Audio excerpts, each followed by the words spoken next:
Let's move on to Kappa Gamma, which is the greatest lawsuit I've ever seen. I mean, this may be my favorite case, and I've done so many Kelly's Court. It's wonderful. You are welcome, America, from me for bringing it to you. University of Wyoming. This is incredible. 7 sorority sisters are suing the Kappa Gamma fraternity, they say, though it's a sorority. I guess they're all technically fraternities, but claiming that Kappa Gamma has violated its stated purpose by inducting a transgender member. The transgender member really wanted to be a Kappa. I personally was a Tri-Delt, and this was never an issue at Tri-Delt. But Kappa Gamma at Syracuse was the very, very blonde, very, very sweater-set, pearl-wearing group of gals who had tea while we were throwing back shots, Jello shots over at Tri-Delt. Okay, so it was a different land back then, apparently, because now Kappa Gamma has gone trans. And now, I'm sorry, but it's not like, a trans person who's really making an effort to pass as a woman and trying to blend in, like really just wants to be a Kappa. This is the trans person, okay? And this trans person, this is a man who wanted to join Kappa, did the pledging in August and was rejected. Probably because he has a penis, but he didn't get in.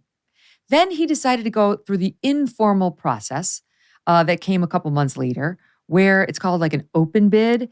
Students through meetups, usually to test for compatibility with the sorority, get together, and you can use that loophole to get in. Though the girls were told there's a 99.9% chance we will not be offering this person, whose name is Artemis, a bid. So not to worry. Got to go through these hoops, but Artemis is not coming in. Well, wrong. Because then they did something in coordination, alleged lawsuit, with the national chapter that wanted more trans people, where they had not an anonymous vote on Artemis, but a public vote. You had to register your email to offer your vote. And Vinnie, the girls felt pressured, and they were explicitly told, if your answer is no on Artemis, you have to say why specifically. It has to be like a personality trait that you've encountered. So you must have met him. They felt like they were going to be, and they said, it'll be rejected as bigotry. So he got in. And then, I don't know if you've read the details, but it's absolutely horrifying what happened with Artemis inside the sorority house after that. This is a picture of the girls with Artemis over there on the left. I don't have to point that out because it's blatantly obvious which one of these things is not like the others. So, what do you make of the case before we get into the details? Vinny, go for the legal side of this. I'll go for the social, cultural side. Well, I want us to know what the bylaws are with the sorority and what they're, what you agree to when you agree to be a member of all this, and what the rights and responsibilities are back and forth. I didn't pledge, so I don't know. The other part of this is when you get into some of these other allegations, I think that's probably a better route for the sorority members that don't want the new member to be a member of the sorority, and that is some of the behavior that they are alleging. To me, that's a much better route. This is going to get really messy, but to me, it's almost like a contract case, right? And I want to know what exactly each side has promised to one another as a member and being a member. So I think that's the first part of the attack for the plaintiffs here. I'm dancing around this one. This is this is a dangerous position because I don't want to say the wrong thing here. Welcome to my world, Vinny. Go ahead, Vinny. And at some point, people are just going to have to, I don't say that you lack a spine, but people are just going to have to say, I'm going to say it, even if it's going to be unpopular. That might be part and parcel of the problem that got to this in the first place. People didn't want to vote not anonymously because they didn't want to deal with the repercussions. And then this is what happens. The bylaws, as far as I understand, it was a sorority set up for ladies. So this might be Ketanji Jackson Brown's like SCOTUS decision. Any lady.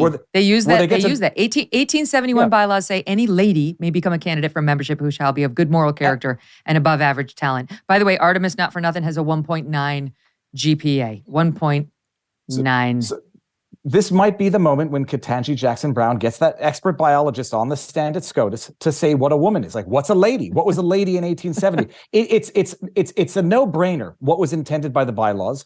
The behavioral side of it, because apparently, in addition to not meeting the scholastic criteria, the individual also would sit around watching the girls change, basically. This reminds me of This reminds me of the case up in Canada where you had this teacher who purported to be trans wearing obscenely, ridiculously large prosthetic breasts in woodshop class. Story too.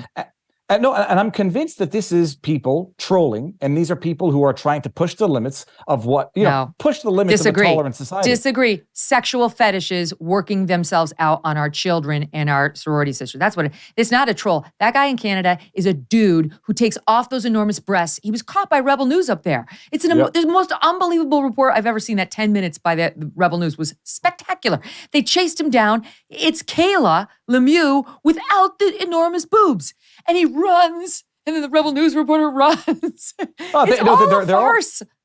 They're all brave and demand their rights until it comes time to, answer questions for their conduct. But a troll as to whether or not it's to push the limits or a troll as in to push their fetishes, we're agreeing on the same principle, just different explanations. Yes.